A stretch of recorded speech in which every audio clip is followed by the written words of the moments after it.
Hello, everyone. I'm GM Jeff Ball, and I'm here to tell you a cautionary tale of giving too much responsibility to your rules lawyers. Now, I'll be the first one to admit that sometimes that can bite you in the ass, and no one likes a GM that's in God mode or gatekeeps. But only you and your friends at the table can decide how much responsibility goes to the players, how much trust and fun in your game night can go around the table. And if the GM or a player makes a mistake, the weight that is either on a fellow player or another GM of crucifying that bastard that totally screwed up his dedication feats and has way too many, even by the free archetype rules, or just letting it go. It's up to you to decide what makes or breaks the fun at your table. Now, here at Mongers, we play raw. We play rules as written. Someone like Aiden Willems and Doug Baldwin love crunching numbers. I myself sit on a fence. I'm probably one of the few people that you'll meet that really swear by a 50-50 split between roleplay and rules. And then you smother 120% awkward comedy. Just lather it like butter over top. But only you can decide what flies at your table. I will leave you with these parting words of wisdom from my good friend, Joe Gibson, our current rules lawyer, who has been superseded by Aiden Willems, our new rules lawyer, and then regained his throne as rules lawyer once again. Yep. Okay. It is what it is. But he's faster on the keyboard than I am. He's like half Hello, my everyone. age. Oh, I did say we gave it back to you. I was wondering why my ears were blushing. You're talking about me. Sometimes you show up late, you become the subject of release. You show up early, and you get to be part of the conversation. You show up late, and it's like, where's that? That's the Aiden guy. You know, another thing about that Aiden guy, you know, that kind of thing helps. That kind of thing is what happens here at Mongers. Hello, everyone, and welcome to another exciting episode of the Age of Ashes Adventure Path. We are playing Pathfinder 2nd Edition. We are live streaming on our new handle, GM's Cut Mongers, just to fit that back into the word, because people are going, can't find you on Twitch. We have the regular peanut gallery and our favorite people in our chat, spearheaded by Gamma Knight, who, you know, Friday after Friday, God bless him, has nothing better to do than heckle us. Our irregular cast of Nerdios are trickling in as we speak. But to my advantage, since it's not quite 8, and we try to start getting together and get, you know, audio checks and things done around 7:30 or so, I just wanted to take a minute to thank our listeners. There is in SoundCloud, which I've always left up and neglected for the beast, which is Spreaker, but I do go back, I check the uploads and I check the people or whatever. There are some countries and cities that pop up in the stats that have been true for years, starting with Ashburn, USA. Can you guys tell me where that is? No? Nope. Time to Google that place. In Washington. We get a lot of hits there. Now, it doesn't show me necessarily the account names or whatever sometimes as said listeners, and you guys could just randomly, you know, talk about certain account names. Dublin, Ireland is a huge fan. It's either like one person who just like 11 episodes views a week or 2 weeks, or it's just like, we don't even put out that much content. Like, you know, they really must like replaying stuff. And thank you. A lot of, as I've jokingly, but I should say thank you, 67% of our fan base is American, USA, the podcasting capital of the world. And we are very grateful that the US is there to soak up our content. And worldwide. I'm talking India, Australia, Germany, From Matt's last outburst. Canada. Oh shit! Thank God we're in there somewhere. A couple of Canadians. Where's the Canadian fan base? Damn thing, good thing we got the Americans. And they won't let us forget that. Our patrons. Now, 90%. Okay, maybe not 90. 80? 70-80% of our patrons are cast members that, out of the graciousness of their heart, not only putting in the time for funsies to play with me, have bought a lot of their own equipment, are paying into the Mongers banner to pay for Zoom subscriptions, Roll20 subscriptions, Spreaker that has a huge Anchorman thing. It's like $50 a month, and there's so many ways a podcast can soak up your money. New books for FGU, because like the sponsorship deal that we had with them was like out of the gate, and then they've just gone quiet. Sure, I got quite a lot of books for free, and we've been using them, and every time I reinstate a new show, I thank them and make them the quasi-sponsor.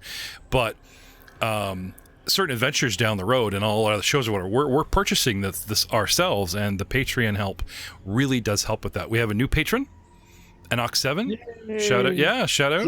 Whether you're $5 tier, $10 tier, $25 tier, and want to mess with people's force points, action points, destiny, or hero points, as such is the case, we thank you. Showing up in our Discord server and adding to the fun of even just geeky memes and talking to the regulars. All the cast are in there.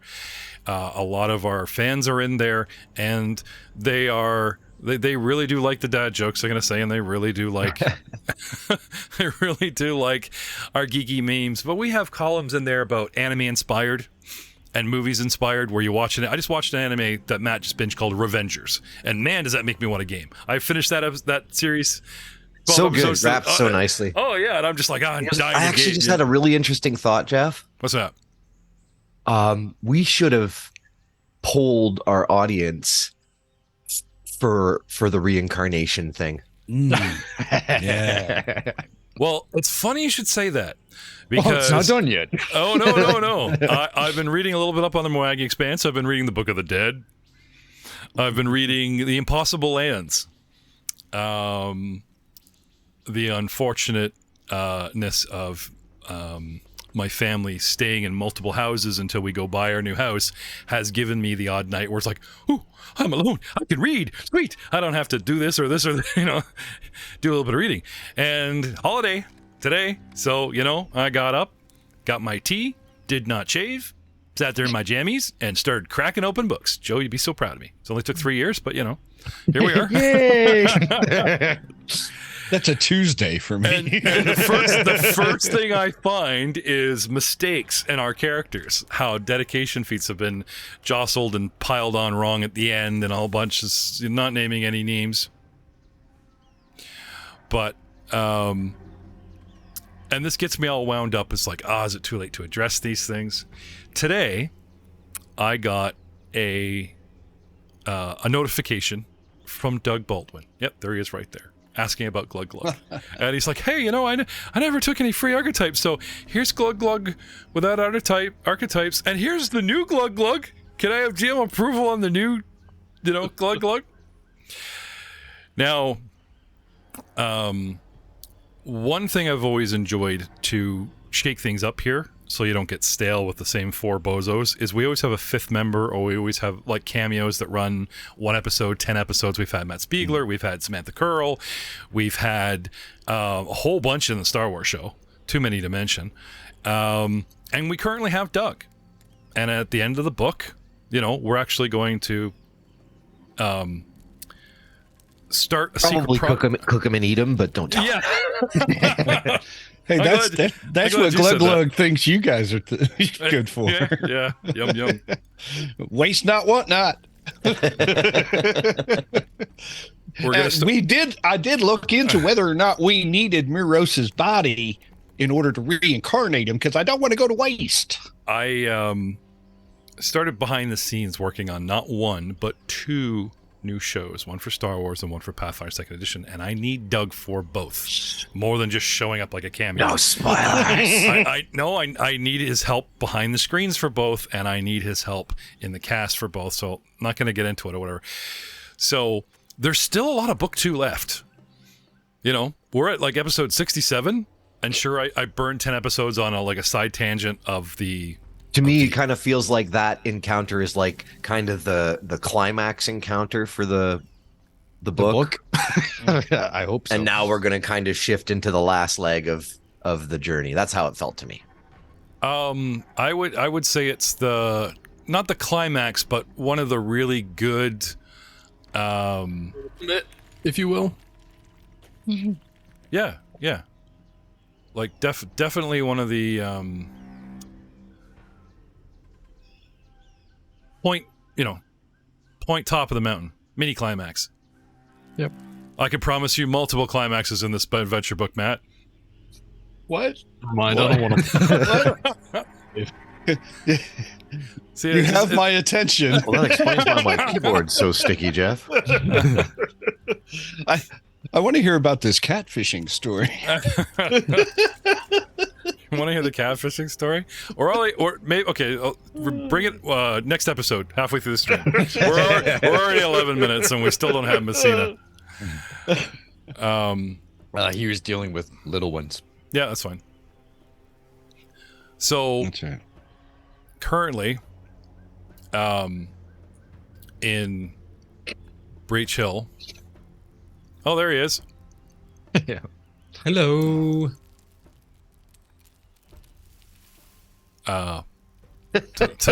Tonight, Ryan, the part of Ryan Messsina will be played by a red fox in a hoodie. Hey, how's it going tonight, everyone? Fine. Did like your kid or your wife punch you in the eye? No, okay, it's good. That was just like. Oh, Ryan, it's so nice that you're set up again. Well, he did reincarnate. We were just getting the reincarnated version of Oh, it it. was Yeah, I static know, from the I know, afterlife? yeah, Is that I what it know, was? Yeah. I mean, there's always you can just go with straight up your animated self. Jeff, that might be an improvement, Jeff. I know. Come on, blue collared shirt, glasses, brown hair, Looks just like you. puffed over the top. It was as close as I could get, with Zoom technology. I don't have any hands though. Your eyes look like hands. you've been doing some crazy drugs, brother. It doesn't 12 right just look like that. I did all the uppers. Whoa, I turned into a cartoon, man. Whoa, look at the size of my hands. Oh, I don't have hands. This avatar didn't come with hands. Whoa. Yeah, shit like that, right? What happens if you bring your hands up with the avatar? Does it Nothing. show your Nothing. hands? Nothing. He's Really? doing it right Awesome. now, and I we're think not it would be seeing awesome it. if you were just a giant animated head. The avatar only exists from the Okay, nipples My up. Motok. Here comes my hands into camera view and Nothing. just nothing. What if you block the camera? Does it not reference you anymore, though? I love that all of the Oh, it emotion does, on I your freeze. face is completely washed out. There is absolutely like no emotion in your face whatsoever anymore. That could be a good thing. You could be giving us the stank eye and we'd never know it. All right. Well, as much as All the podcasting audience have enjoyed this, I'm sure. Live, you're going to suffer this, but I'm going to use the magic power of pausing. He's returned. I've unpaused with sufficient quality. Can I get the name for the server? Because I just downloaded Fantasy Grounds on this computer. Sorry? I need the access Fantasy Grounds. I just downloaded on this computer, so it's fresh. I don't have. I think you need to search for the GM Jeff moniker. Yep. Yeah, and I can drop out to give you the IP if you absolutely need it. Put it in. Yeah. Is it? Are you at? It just have to be GM Jeff? Yeah. Yes, GM. GM Space Jeff. Okay. Spaceman. Yeah. And Of course, if you now, don't you see guys it, let come me in know, and I can slam the drop out. mic. Now he actually sounds really, really quiet. You bring the gain back up? Game back up. Yeah, that's fine. Okay. Okay. I'll just put up with the echo. The game name or by GM name? Oh, can I have that again? Just as soon as I pause, because he's going off about tech and stuff. What? Okay. Well, I'm in Fantasy Grounds here, and I'm noticing that Vicar Niles Albright is now an Asian woman. I don't know why. But according to his Portrait picture. avatar pic. Yeah. The hell. No, it's different. Oh, well, I don't know. I mean, I did reinstall Fancy Grounds today to address some issues. I don't know what to tell you. Neither do I. I dropped well. it in chat, Ryan. Yeah, I just tried copy paste. It didn't seem to work for me. Second one. Okay. And Doug, look for get you to bring down the gain a bit. You're redlining Okay. there. Thanks, it's sir. nice.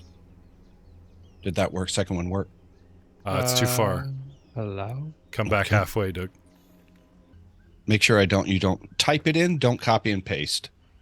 That is the safest way to do it. I did copy Yeah. and There's paste. always like a space at the end of the number when. I have some very special background music that denotes the ritual that our clerics are currently performing. And while Ryan the player is trying to reconnect to Fancy Grounds, the UKJ Elves are trying to reincarnate Muros' body anew. I looked up how this works, and they are pretty vague about the actual DC to set. The calculations, the math I had was pretty easy, and yet when talking to our satellite rules lawyers, they said, oh no, it's really freaking hard, like 22, 27, this type of thing. Now, correct me if I'm wrong, but you need to be an expert in occult and religion, and an expert would be a +5 to said skill, Joe? An expert Yeah. would be +4. 3. Plus 4. 4. 3 is trained, right? 2. 2 is trained, 4 is expert? Yep. You sure about this? Yep. Okay. So you have 5th level characters doing a 5th level ritual, or 5th level characters doing 3rd level ritual. And as they like to do in most towns, like if we have like maybe 8th and 9th level princess queens, then, we're talking some bare minimum dudes. And they run it like a skill challenge. You have a primary, and then you have secondaries. Primary being religion, secondaries being the occult. And you start with the actual occult secondary. So using the official Age of Ashes dice and beginning my awesome chant,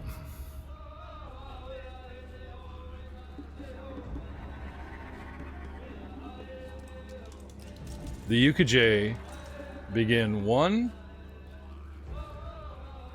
16, 2 and 4 is 6, 15 and 4 is 19. The secondary, a little wobbly. I'll look it up, see if that actually helped. And now the primary ritual drop.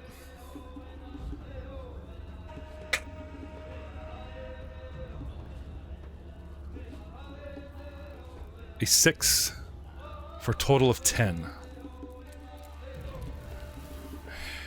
While you guys were gone, the UKJ Elves took the money and the herbs and everything. They would not take your gold. You guys literally have to go to Breach Hill and convert your gold into some rare herbs or silver, because remember, they hate gold. And you guys were like pooling all your money as if it were gold, but you actually had gems or fancy statues. Yeah.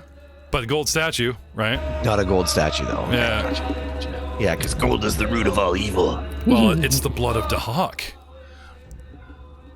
And something else, Matt, with dragon lore. Sorcerer Matt with dragon lore. That's me. Paging dragon lore, sorcerer lore. You want some dragon lore, good sir? No, I'm just messing with it. Yes. I'm gonna do it anyways. 15. They believe it's the blood of Dahak. And the only members, as you remember, the only members that you remember that wear gold are those that will be the first on the chopping block to convert their souls into magical weapons for an ancient UKJ ritual to fight back, said Dahak darkness, if it were to ever reappear before, because they, and only they, stood their ground and fought him off the first time. You guys return from Breach Hill. Theowen travels up the mountain with Muros' body and the paladin. When you return, They have been dancing and chanting the entire time since you left. They tell you that for whatever reason, the goddess Pharasma, guardian of the dead, goddess of the afterlife, has refuted their request, refuses to take the ritual sacrificial ingredients, and they return your money because the ritual has failed.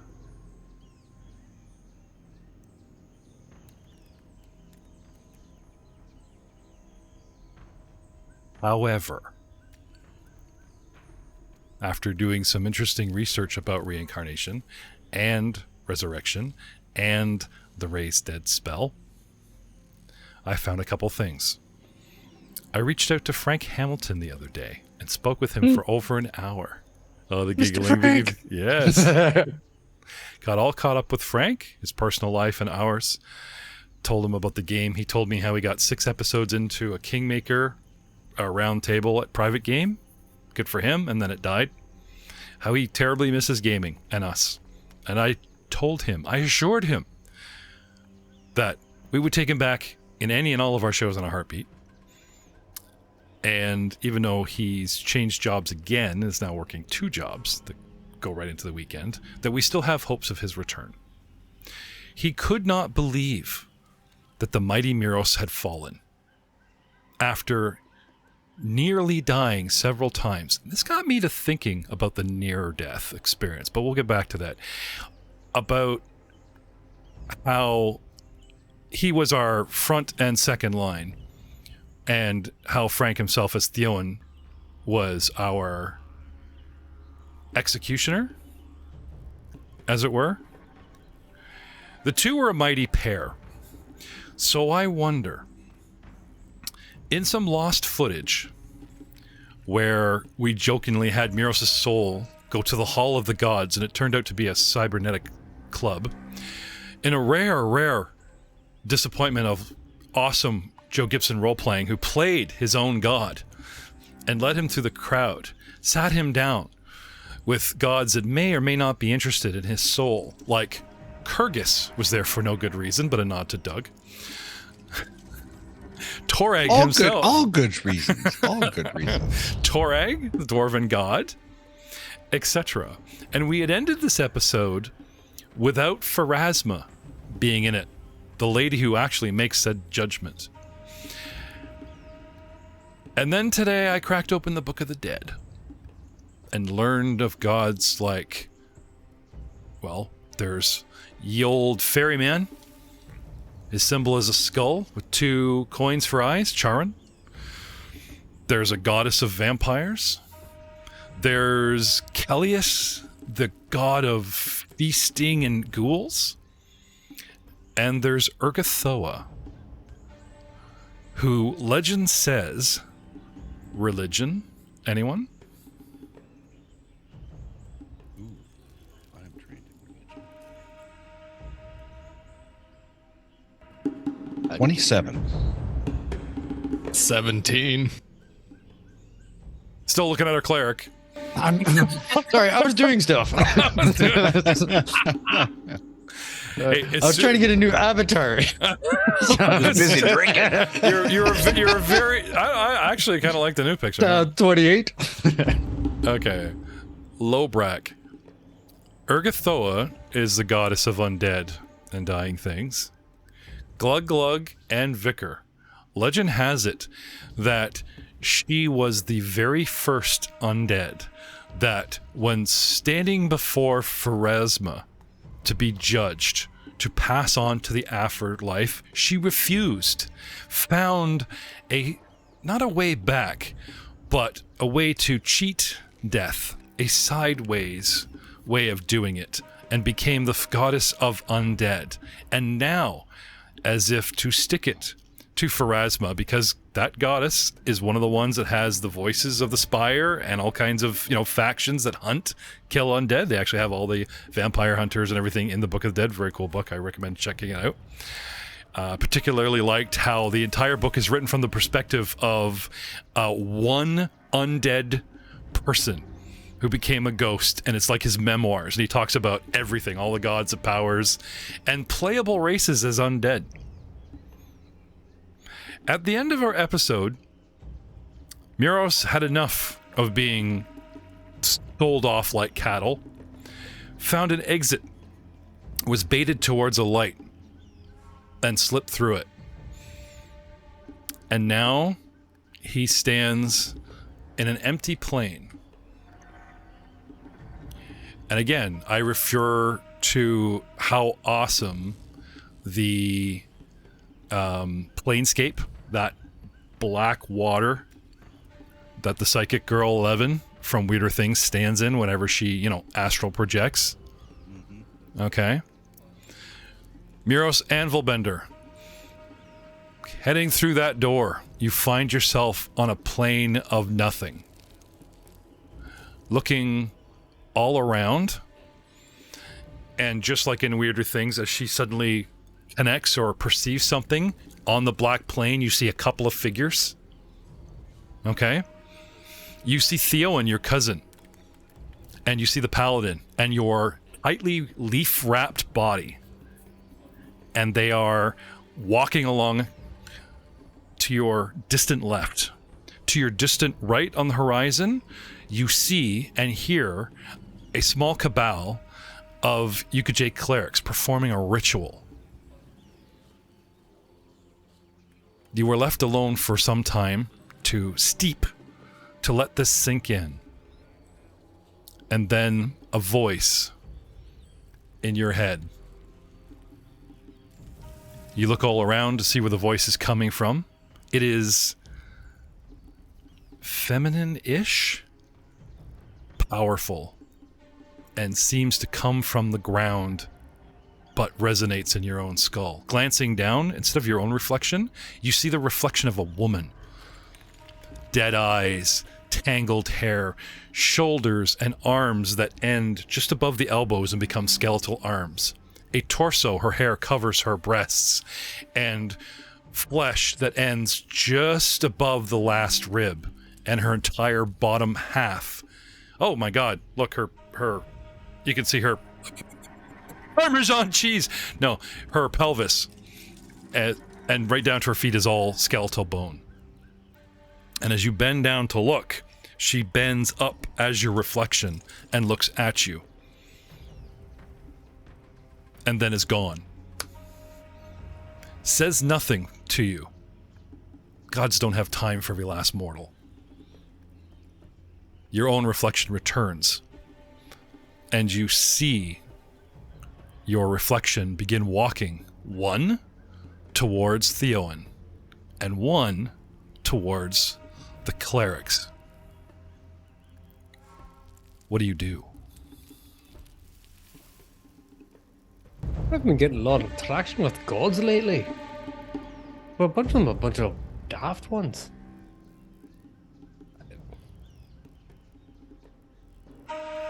I'm just daft confused at this moment. As you look around, because I can literally see you looking around, you notice that your supposed, shall we say, reflection doesn't split into two. It splits into four. Two more recede behind you in opposite compass points. One seems to be heading off to just a low golden glow, like a forge at half light, reminding you of the memoriam that you ghostly apparition almost witnessed on the plane thanks to your cousin. And the fourth just stands apart from you, but waits, as if waiting for you to decide where it should go. Not one, but four. Now, I'm not even going to say choices. I'm just saying you see your reflection advance, at least three of them, on these four different parts on this nether plane, towards little diorama scenes. And you stand motionless in the middle, pondering your fate and what the gods may have planned for you or what you want to do yourself. What do you do, Ryan? What would Muros do? Oh, this one's going to take a bit of a think tank, I think, on this one. I got to get back some way here. And if I move, do I actually move in that direction, or does it seem like things stay the same distance at all times? Actually, you go to take a step, and as you lift your heel, and before your toe even leaves the ground, okay, wherever you're looking comes to you half the distance immediately. Oh, that's interesting indeed. Almost as if you actually completed a single step forward, you would be at said scene, whichever one you move towards. Because it races towards you as you try to take your step towards it. Now, this is fun. He lifts the heel, goes to the toe, puts it down, lifts the other one, back and forth. You know, here are the clerics, there's Theon, here are the clerics, there's Theon, you know, until everyone's ready to throw up and they're all looking at you. Cleric. Roundhouse. He does a roundhouse kick. Yes. Okay. Do a roundhouse kick, and now they all are before you. Your reflections are all attached to you, but spray off prism-like in 4 different directions, and all 4 scenes surround you. On your immediate left is Theon, the paladin, and what you believe is your body on a litter. On your immediate right are the clerics, as if you were standing a mere 5 feet from said ritual. And this is quite the scene of them dancing around a fire, burning all kinds of stuff, going, we ripped them off, ha, ha, ha. You know, that kind of thing. Glancing over your left shoulder, this glow that it's not a forge. It's like something buried in the jungle. Glowing, golden, through vines and leaves. Do you have knowledge of religion? I know of things, but religion not so. I have a little bit of knowledge. Okay. But I have never been trained in religion. Okay. Well, considering this is probably a memory thing, I'll let you go for it. Okay, dope. Let me press the buttons. And over your right shoulder.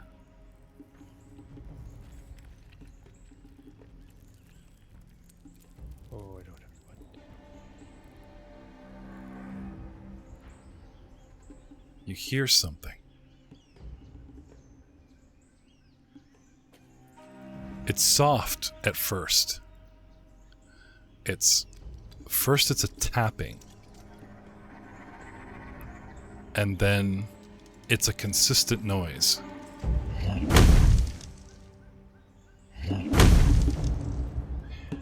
Oh, that's a 20, not natural. You know that the Ukajay don't like gold. It's supposed to be the blood of Dahak. And this looks like something golden buried in the jungle itself.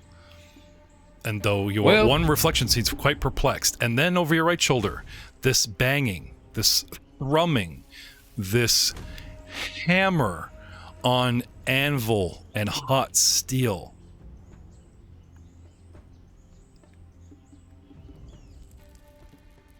Well, I'm curious about that one there too.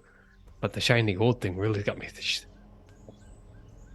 Now, knowing what you know and knowing what we had discussed, of course, I've shaken some things up for you. Mm-hmm. So be careful.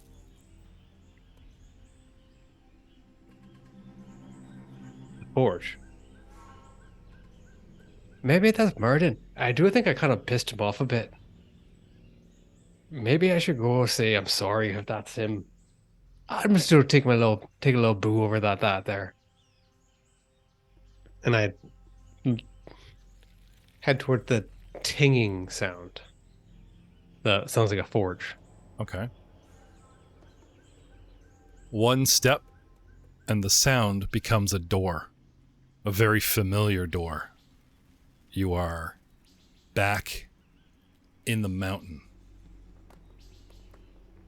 You are at the door to your father's forge.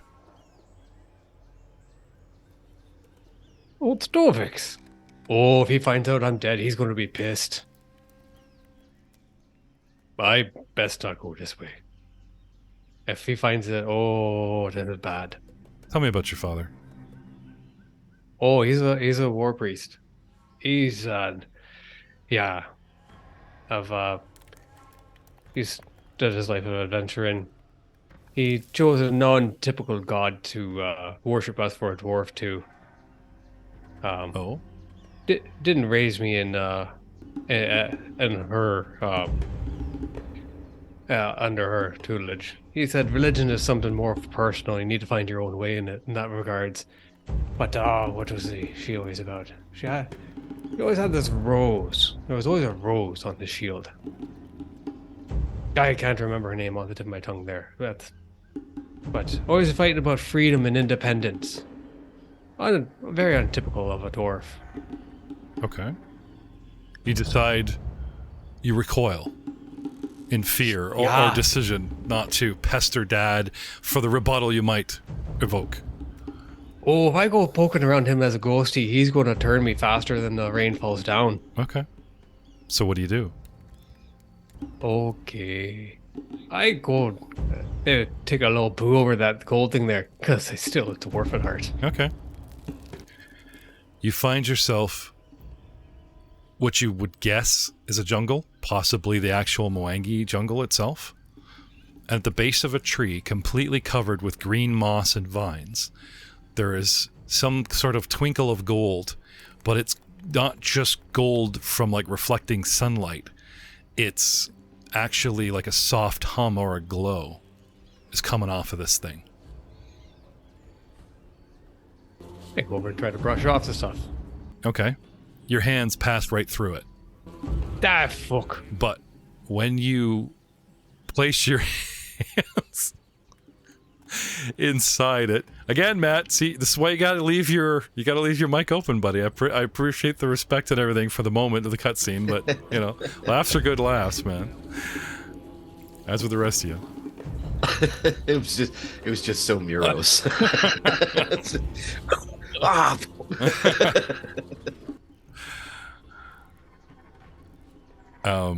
Can't touch it. Can I have perception? Now, Sure. Now you're viewing it as if you were viewing this through a gauzy portal veil, but since you're on the black nether, it's just that the image, this lump of a scene that appears before you, isn't completely in focus. 18. You make the best out of it as you can with an 18. You know that there is metal. You know that it is a strange lump that is not the shape of a root of a tree.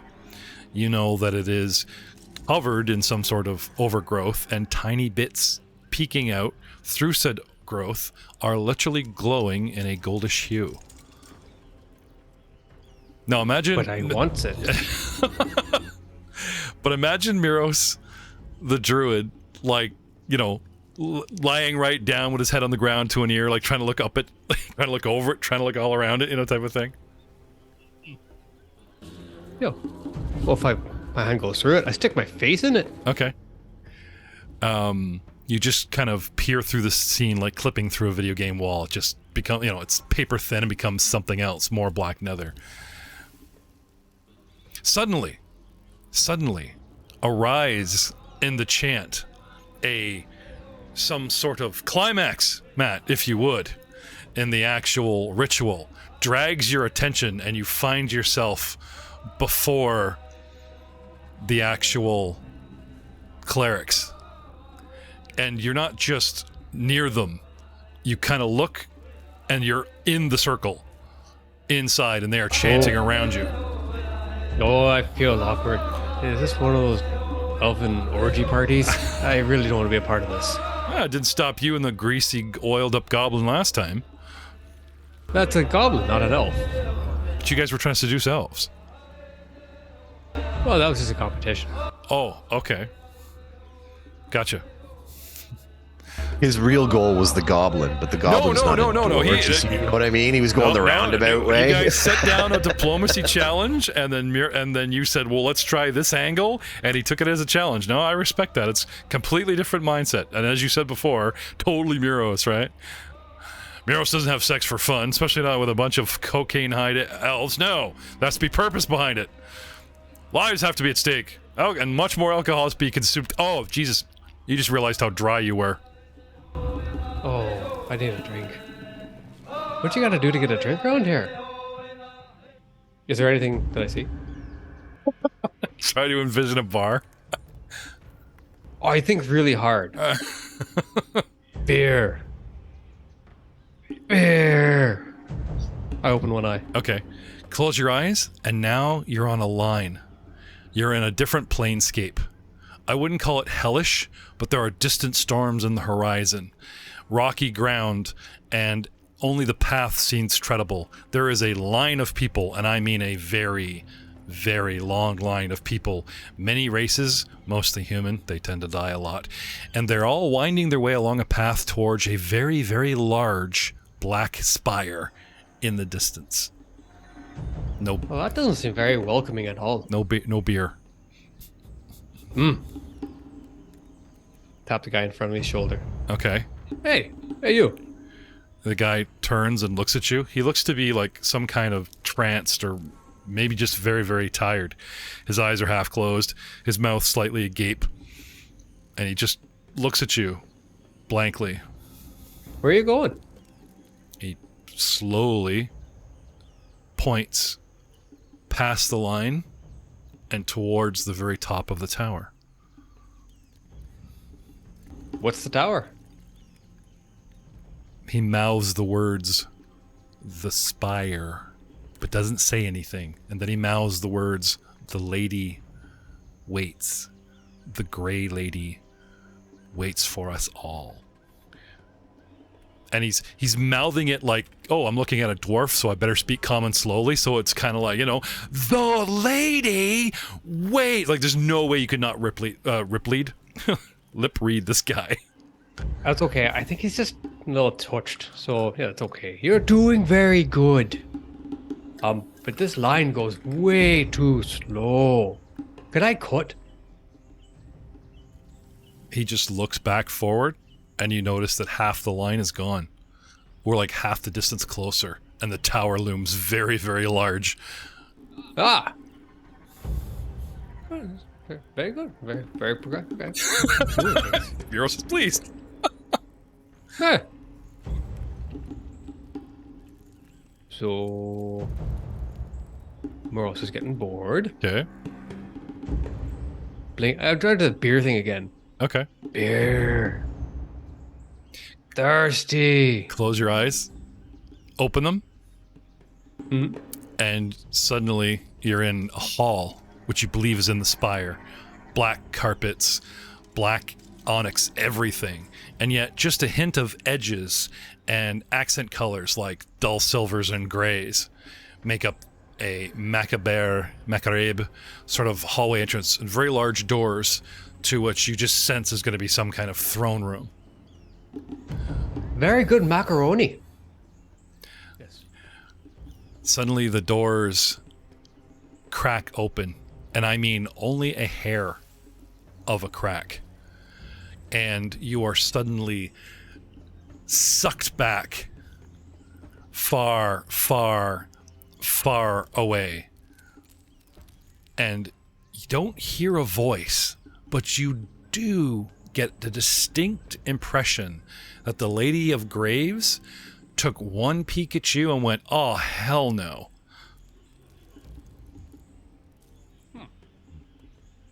Can't say that's too fond either. Meanwhile, Well, back at Breach Hill, get back to you there, Ryan. Meanwhile, back at Breach Hill, we had a champion that realized and recently found out that, you know, you don't have to be undead or supernatural superstitious to have, you know, to be creeped out. Creepy. Yeah. Oh yeah.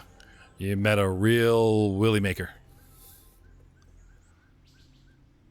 Morta from Morta's Mortuary. Her cart vanishes over the horizon. Turning to go back inside, you join your brethren. Still grieving your fellow warriors from the loss of their cousin.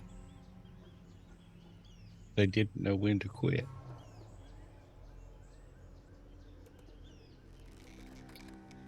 I have just hinted at the possibility of reincarnation and choices, and unfortunately, the clerics have failed you.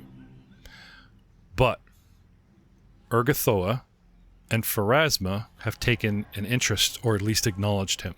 Now, whether this means we have to wait until Frank climbs the mountain, and you guys come up with money from the Five Kings, for the Five Kings, for high-level clerency, so that you guys can cleric ritual the actual resurrection and we get Muros back whole. If you guys want to wait and see how this unfolds, to see if Urgathoa takes more interest in him, and he comes back as some sort of playable undead. If you want to try the ritual again. Which makes me ask Aiden and Joseph. If the ritual fails, I know the contents and the money isn't spent, but can they try again? Or do they have to find brand new clerics? Give me 1 second. I'll tell you. Okay. Meanwhile, Glug Glug, our sorcerer, our little roguish goblin, is AWOL. His own tribe that he got booted from is here at the actual castle, and he's made himself very scarce. He'll probably pop up as soon as you guys want to go through the gate again, but so far he's been doing a little profile. Albric, Glug Glug, and Vicar Niles. How long do you guys want to stay to make sure things are in order? I mean, we sent our lead construction guy. I mean, Tusk Rorschach, seems to have things under control as long as you keep feeding him money. But Theon was kind of in charge. Yep. Well, we've got other cousin dwarves. We can kind of be like, yo, keep an eye on things. And we shouldn't stay long.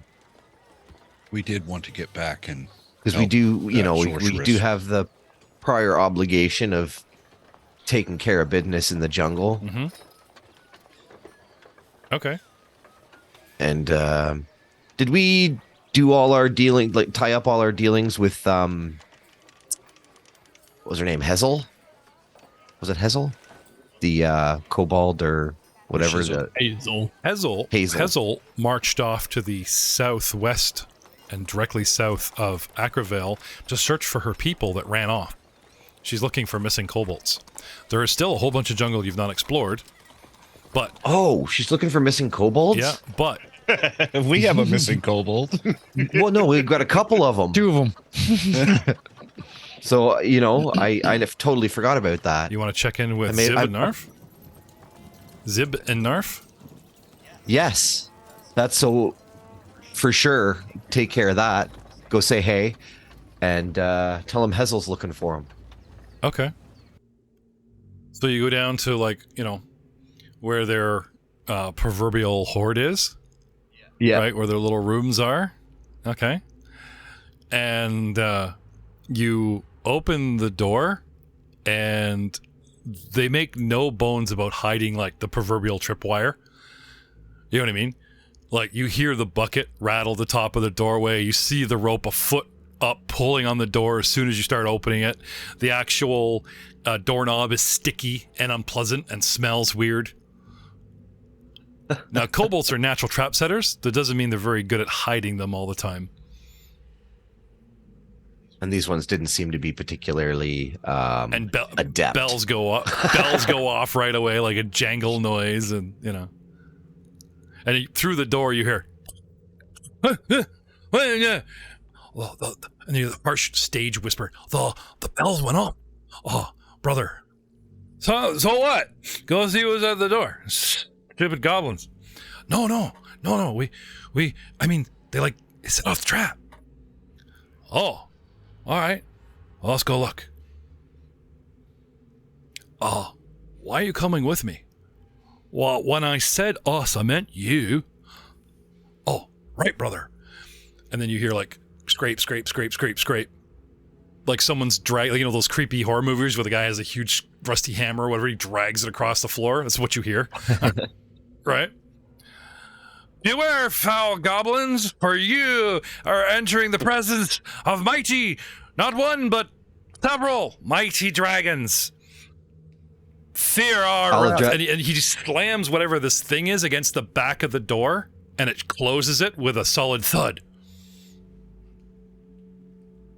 I'll address them in Draconic. Okay.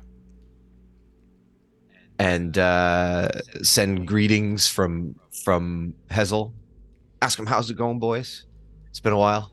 We've been in the jungle for a bit. Okay. They were speaking in Draconic. That's why you understood it. Yeah. Okay. They're like, brother, what? They speak our language. Those goblins. Their leader has sent an emissary that speaks our language. Really?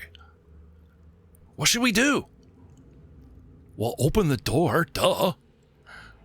So, dude opens a door, and you step back. You see this like huge, carved wooden mask with all kinds of junk attached to it. You know, and he's got the feathers on the arms, and he's all shamaned up kind of thing, and looking extra scary, and it's like a snout and teeth, and he's put it all together and glued it all and taped it all together to kind of look like the head of a dragon, metal pieces, and just completely like it's like a paper mache dragon head made out of junk. Whether he plans to like peek around the corner and fool somebody, who knows? All right. Okay. And in the back, gotten way, way bigger, heavier, fatter, and lying on that college couch, drags from several rooms over, is Narf. And he's just laying there. I forget which one's red and which one's green, but Zib and Narf, as they were, right? You see one has sort of like, I don't know, gone to art school and bulked up a bit physically, and the other one's just kind of gotten fat and lazy. Mighty dragons. 'Tis been too long since I have been in your majestic presence again. You'd see Zib takes off the thing and he goes, brother, it's the prisoner dwarves. And the guy just kind of like looks over him and says, they can't be our prisoners if we don't have them locked up. But it's them, brother. Look, I remember this one. And he makes like a symbol of wide brim and pointy hat and wiggly magic missile fingers. Yeah, that's him.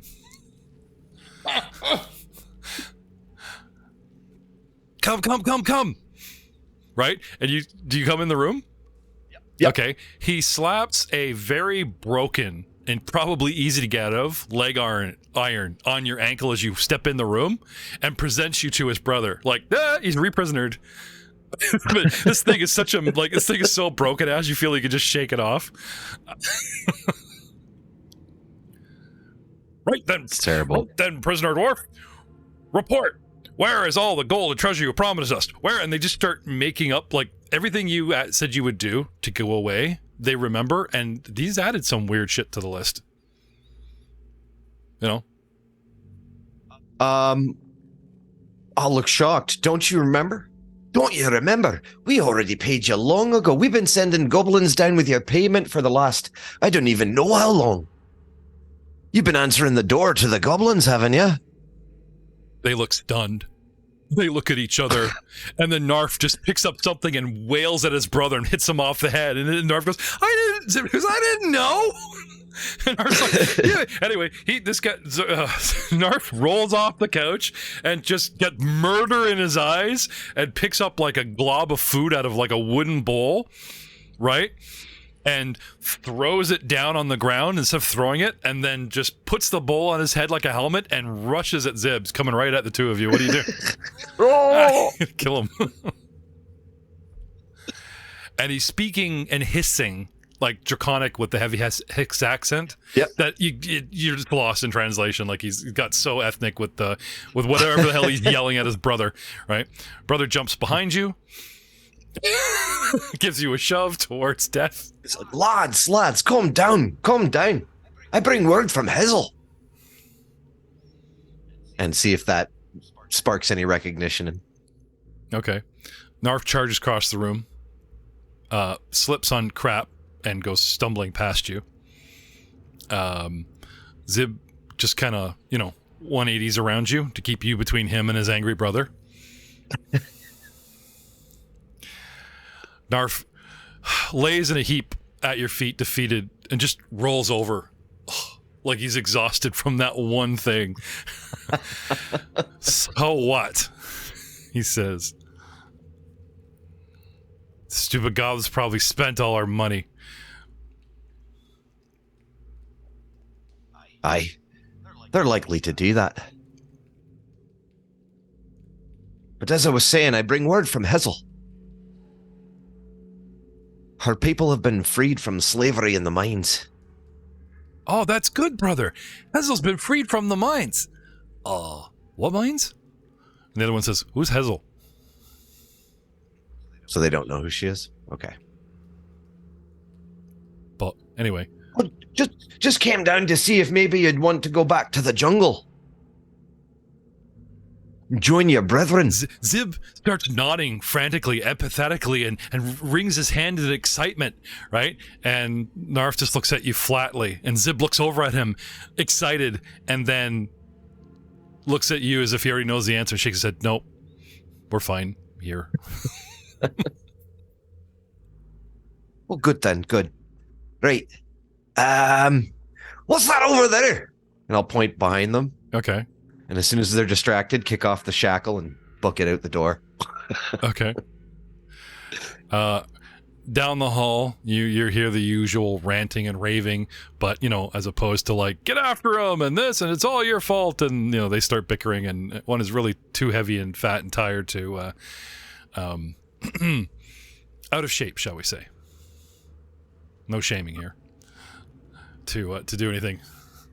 And the other one, just seems to suck it up and take it from said brother. But hey, thanks to the cameo. And tying up loose ends. And it never occurred to me that you guys would be kind of like, oh, they're kobolds, right? They must all know each other. Yes, no. That's racist. Totally racist on my part. I apologize. Not all of us have access to a magical portal where you can travel hundreds of miles, right? Because think about it. Just look at the map, right? They're in Iskar. Yeah. These guys are like, oh, are these yours? Well, I mean, the rainbow bump monkeys did come through to the lower levels, and so who knows? But as far as I know, no. Okay, cool. Nope. These guys are yours. They're your kobolds, and obviously you have not cared for them very well. You've left them by themselves too long. It's true. I'll find the most charismatic of the Muros following goblins. Okay. And suggest that if they truly had love and respect for Muros, they would want to spread the word of Muros, and that there's a couple kobolds in the catacombs that are in desperate need of okay. The word of Muros. The way. Gabos. Hey, Gabos. Gabos. Is that what it is? Yeah, Gabos? Yeah, Gabos. Unmute your mic there. This goblin has so stylized himself after Muros. He has like a beard, whether it's fake or real. And it literally he literally is like cosmetically, physically built himself up. I don't know where he got the chest hair from, but it literally is Muros in goblin form. And he's even got the voice down. I mean, his voice is a little bit higher and squeakier than Muros, but he does your dwarven accent, and he's learned dwarvish. It's pretty impressive. Ryan, what would Gabos say? I can't think of anyone better. Alright, let's do it. What? I think I said you speak dwarven pretty good for a goblin.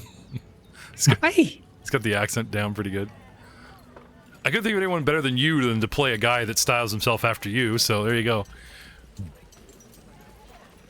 With a hero point lying on the table. Impress me. And he chokes. No, let me choke. I'm dinking. He's doing the epic Superman look up and away pose while he's thinking. Or his wife summoned him, one or the other. No, ears always open for the kids. Alright, you guys, let's go down there and show them how to have a good time. Oh, they have to learn the word. Hey, brethren, let's go spread the word. Alright, all of us, we're going to do cartwheels the entire way. Okay, let's go. This is awesome. I'll give you a hero point as long as you admit this entire time he's been eating very colorful cereal. You know that'll make your foot green. That was good, dude. That was good. Give yourself a hero point. Finish your bowl of cereal. Okay, moving on. Oh, wait, hold up. Speaking of hero points, do we start out with one hero point? No, yes, you guys have refreshed by this time to like one, and Ryan just got himself two. Yoink. Ryan just got himself two. Yay! Well, I thought I'd at least give you a Two chance. more. So that means three. I'm kidding. I'm kidding. But they max at three. You know what happens when you guys get to 3 hero points? I throw crazy rolls at you guys, which you will have to want to re-roll. Is that like automatically we win the game though? Like No, It means everything goes in the tower, and he tells you what it came up as. three chances not to die. Ooh. trust your GM. Yeah. Wait, you mean the guy who constantly makes encounters at a feeble attempt to destroy us? Yeah, I'm gonna trust that guy totally. I'm just reading what they've presented in the book. I've already bent the rules for you guys well enough. 5-party free archetype party. It's true. Anyway, a couple of days, shall we say? Yeah. This way, we can go back. You know what? There is like I remember reading something about how they do have like the dwarven like mourning period. Oh, well, speaking of dwarves, we recently discovered what early in the day. your clan daggers are for.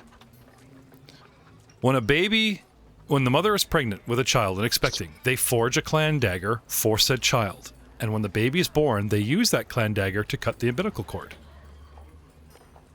And then the dagger is given to the child. That's kind of wild. It's very cool. Hopefully sheathed if they're putting it in the crib. No, It's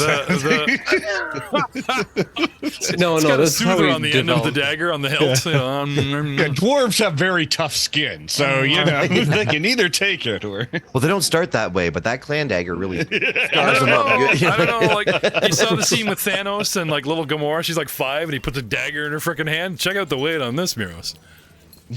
No. Don't look at the alcohol. That comes soon enough. No. Look at this. Look at the weight of this dagger, Muros. Yeah.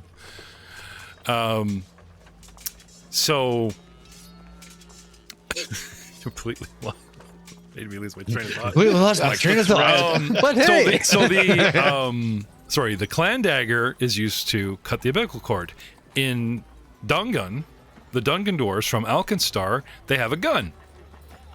And what it does is they load a blank and they fire it in the air when the baby's born. And I thought, oh, it'd be cool if the blank had like, like a gender reveal, But it's not. No, it's not biased. It's not binary. It's not all this anti. Then they give the gun to the baby. Here's a loaded gun. It's not pink or blue. It's just steel colored. A dwarf is born. Bang. And here's your gun. And don't ever let this fall into the hands of a kobold, son. And they swear they will never. So sorry, Ryan, your kobold gunslinger has to go without a ritualistic gun. But a couple days later, I want to leave a couple days open so that we can go back, and when you guys get to a point, like even if you're mid jungle, I'm like, hey, meanwhile back there, day 40, your tower is built, or your, you know what I mean, seems more relevant to, So you guys do a little tour, a little inspection. Yep. Right? Tour the castle, see how things are going. Okay. And I'll just throw out some. What do I have? Have fun touring the castle, kids. I'll throw out some crafting rolls to kind of check their workmanship. 29. Da-da-da-da. Natural 1 for 15. That hole is perfect. 2. All right, here we go. Already looking good for me today. Yeah, that's 29, 15, 16. You guys seem to be on schedule because, like I said, we were worried about using goblin labor and how they wreck stuff, but it's like, okay, well then you got to replace it. So you guys saved on labor costs by using goblins, but you had to increase your material cost because of some of the stuff they wrecked, and I thought that was fair compensation to on par. And no, they are, because you got to remember both Theo and Rorsk, are your prime masons. You know what I mean? And these guys are on them like drill sergeants. Okay? Yep. Now, something else was stewed. Okay? And Frank has to think about it, but I put this in his head. Would he offer freedom and the sale of the archive library owned by the necromancer to raise the money to actually resurrect Muros when he got up the mountain? And you guys went, no, we've already spent all of our money on reincarnation. But if that fails, which it did, apparently you get your money back. Right, Joe? You've had lots of time to look that crap up. What? I did, but It does. It's the same thing for like any of the resurrection or any of the But it was just reincarnation. All of them. If it fails, it says it doesn't consume your Right. Okay. So component cost. when you get back to the jungle, you're going to learn this. Right. But Okay. assuming in this moment that you believe that money spent and a brand new, maybe not improved Muros is on his way, Theowen, through me, okay, talks about offering the Necro girl, she turned over a new leaf, at least that, she's a really good actress, her freedom, and leave town, we never want to see you again, and we could sell her, the city has claimed her residence, but technically we defeated her, it's ours. It's ours, lads, What if we sold it back to the city, and that'll be the, remainder of the cash that we need. Surely she's got some valuables that we could, knock about and shake some doors and things, and, anyone that's got to trap a bedroom. I can't do a very good Theon, sorry. And don't call us Shirley. Sorry. Okay. That's good. That was good. Not hero point good, but that was good and appreciated. Thank you. Is his name Leslie Nielsen? Yes. Oh. Yes. RSVP. Nestle Leeson. There you go. You gotta Nuck Choris that kind of thing. Remember? See it up. Nuck Chorus. Come on, man. Nuck Choris sleeps with a pillow under his dwarven ritual Thought gun. we said we weren't doing this again, Oh, Jeff. sorry. Can't do that. Let it go. Well, you guys are blaming me on the Sorry. gate. Okay, he started it. I did. It's my fault. This is why we mute up. Hey, Doug, let's play a couple of Cobalt Brothers in the next game. What do you say? All right, then, brother. The adventures of... Anyway, just kidding. We make references only you and I know because we're so old. Yeah, that show's going to get a lot of hits.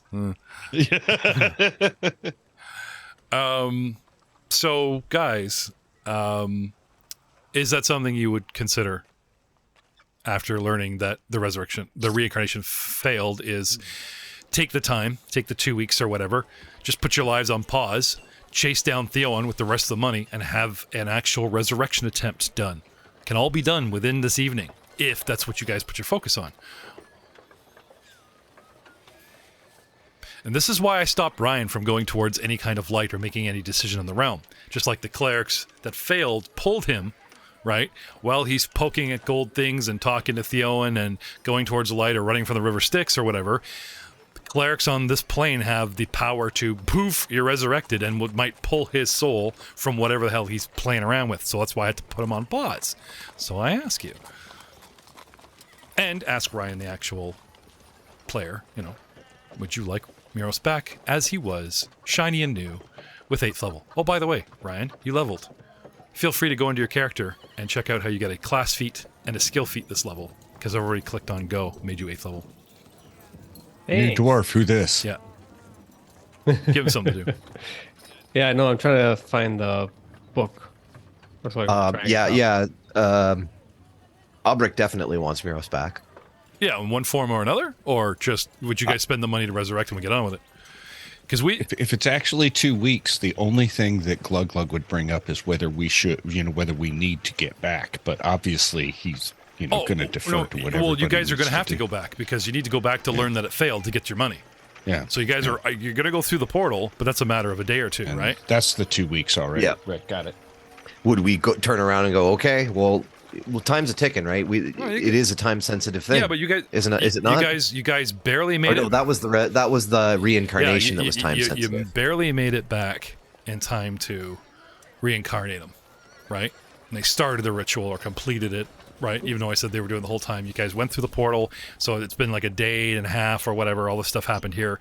So let's say you guys have spent between pressing go on the reincarnation button, and you're here now. Yep. And now we go back to the jungle, and you learn. Yep. Let's say it's been 2 days, maybe 3, Sure. maybe 3 because of the week.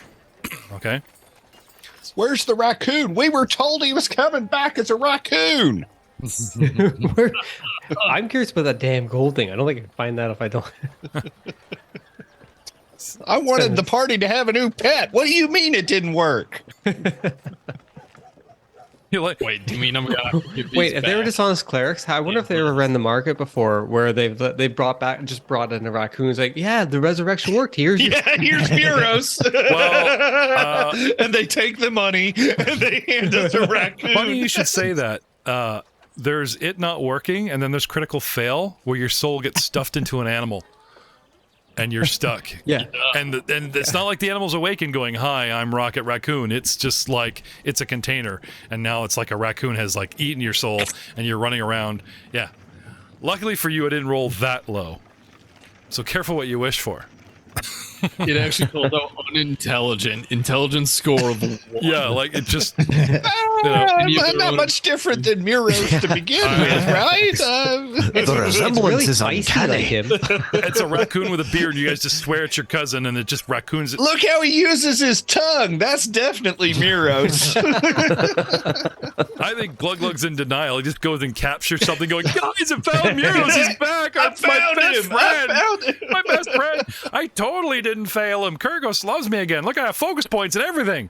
No, he's in denial, man. That's okay. Sages agree for Orc. Just nod, smile and nod. Let him get through it on its own. He'll be fine. Grief is different for That's right. everyone. That's right. Let him get through it on its own. I'll take whatever he brings back and just throw it at a wall if it doesn't bounce off of it.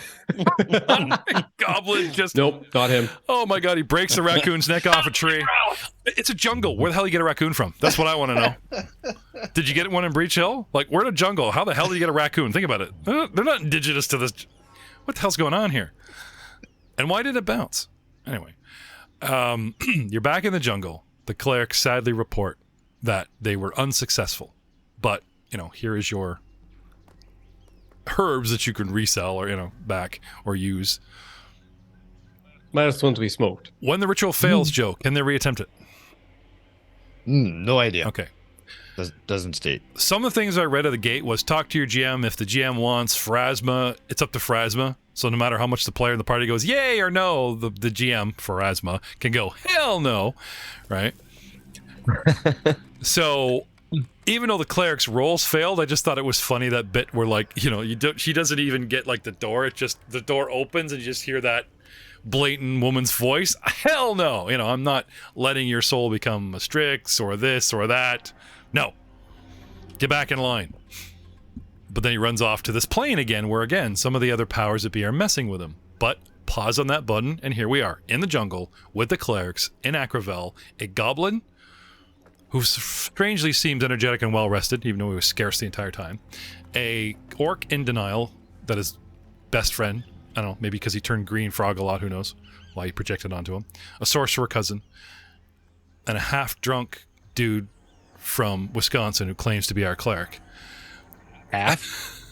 Yeah, that's when he's sober. Like, half is when he's fully, like, he goes from half, that's like him sober, to like completely... Wait, what time did you say it was? Well, they say that those commercials where the alcohol stays in you, like getting 4 hours sleep after bar night is not enough to get up and go to work, dumbass. It's in your system still. There's Niles. Yeah. He's still lit from the night before. Niles makes sure that he has enough so that he wakes up so he's still drunk. Yeah. That's right. Don't feel the pain. Hey, he brought me back. He can drink on. Yeah. Actually, now that we're speaking of pain, you wanna talk about your sad backstory, Niles? Boom. I've already talked about my sad backstory. You did? You want to repeat it? Sure, we can, I guess. Oh, I don't know. Maybe I haven't heard it. So Yeah. tell me a little bit about it, Master Niles. Yes. Oh, so sad. I just gotta pull it up. Excuse me while I pull up some appropriate ambient music for the sad story. Gotta remember what I wrote. One night by the fire, Niles. Because the backstory was done and 3 years ago. This sitting character was having created. a bowl of stew as we eat a little bit of roast raccoon. And I turn to Niles and say, So tell me a little bit about yourself. What makes you travel with this group? Wow. Like Travel one with this weekend, he talks like a human from Breach Hill. I mean, the Glugglug's evolving and rapid. Dude, smoothly. You hear that voice now? One weekend with a bunch of humans, they all like, so, bits and bytes?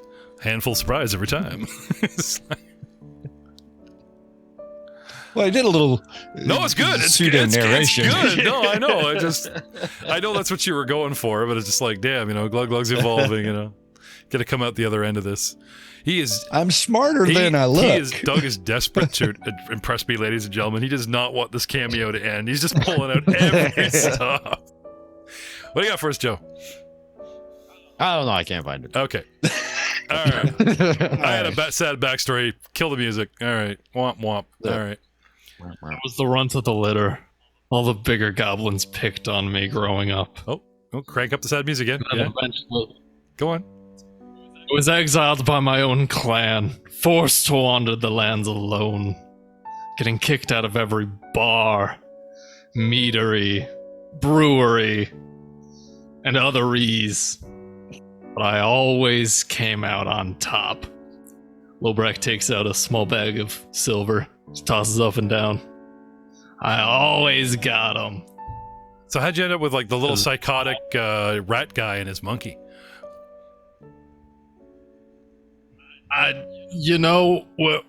When you're abandoned by your own clan, typically that means you get exiled from most of the other goblin clans. You can't really go to other goblins, so you kind of attach to who you can.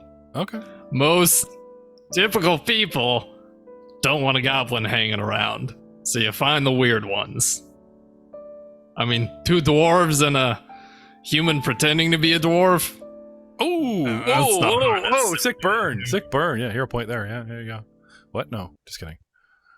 He's already. Oh man, he's already added it. You know how fast his fingers are there, Jeff. Lobrak is using it. He's like, too late. I've already used the hero point that you tried to take away from me. Use the hero point. Acrobatics. There we go. To like snatch it from my hand. 32. Yeah, I haven't used Fantasy Grounds in a while. I keep misclicking things. I didn't mean to spend it. No, that's good. But thank you for filling in my. Dug up this awesome sad music and 2 chokes in one night. All right. Well, that's great to learn. Thank you, Lobrak. That conversation you and I had by the fire that evening.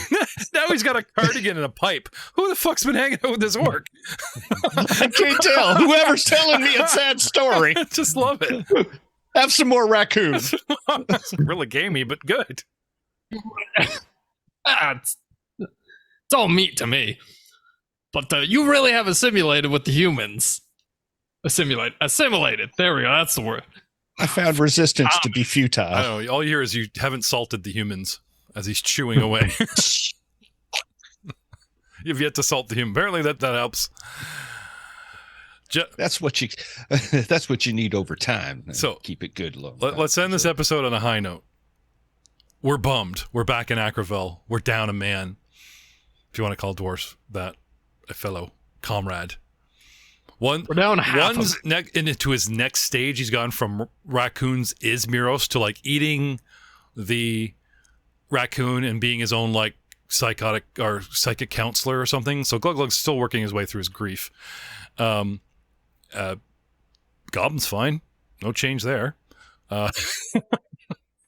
Vicar Niles, first friend of mine. Vicar Niles just, carts along behind you guys, agreeing and drinking. Which brings us back to Elbrick. Yeah, I'd collect the money and you guys want to double down and chase down Theowen? Where there's a will, there's a way. Yeah. Okay. I will. Okay. Do you want to take everybody, or do you want to just leave these guys and say, oh, yeah, they're going to go scout this and that? Because there is still a dragon post in that mine that we must destroy. And we now have learned the location. Secret location. I mean, you guys walked all around it, couldn't find it. Secret location of the bad guy's base, whose name I won't reveal. Well, okay. Well, she called it the Fortress of Sorrow. And maybe we will see you all there next time.